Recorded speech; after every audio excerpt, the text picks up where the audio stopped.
Less than a year later, the second arcade machine, based on scenes from Empire Strikes Back, was converted by the same team that did Star Wars. It's basically more of the same, with TIE fighters replaced by Imperial drones in the first section. Blast them and their transmissions to slow down the Empire. The second section is, perhaps the most disappointing, as, instead of tangling the AT-AT walkers by flying round them, you just shoot the tow cable at their legs. There are also AT-ST walkers that need to be blasted. Stage 3 takes us to the Falcon and a level very similar to the first stage of Star Wars, as TIE fighters and bombers need to be shot whilst shooting their return fire. Finally, a rather dull asteroid field needs to be navigated.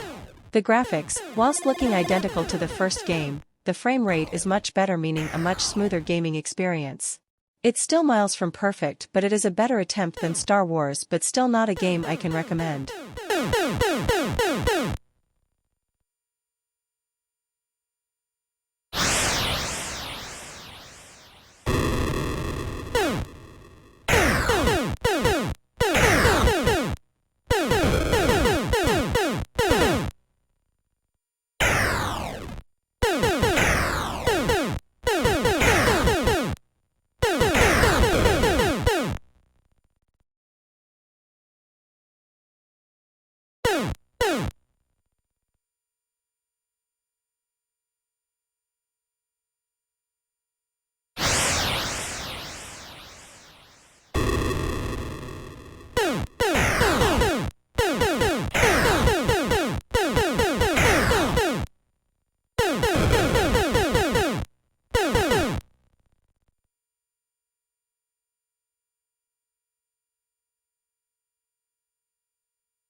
The Amiga version is, as expected, a much better experience than its little brother.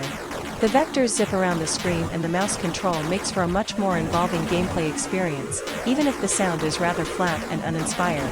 The problem is that, despite what is here being fun, it can be completed in just a few minutes, much like Star Wars, unsurprising given this was essentially what we would now call DLC. This was plugged into the Star Wars cabinet so used the same chipset. What is here is a great quick blast of a game, but at 20 quid you expect more than 5 minutes of gameplay. The red holes are there. We have found an Imperial locker.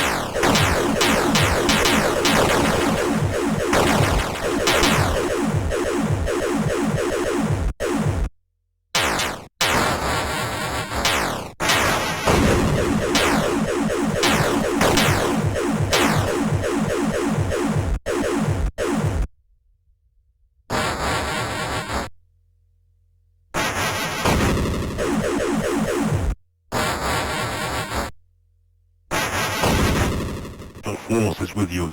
I want that shit, not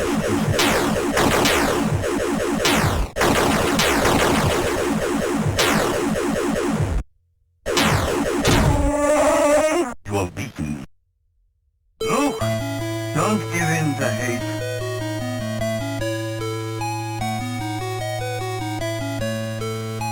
It could destroy us.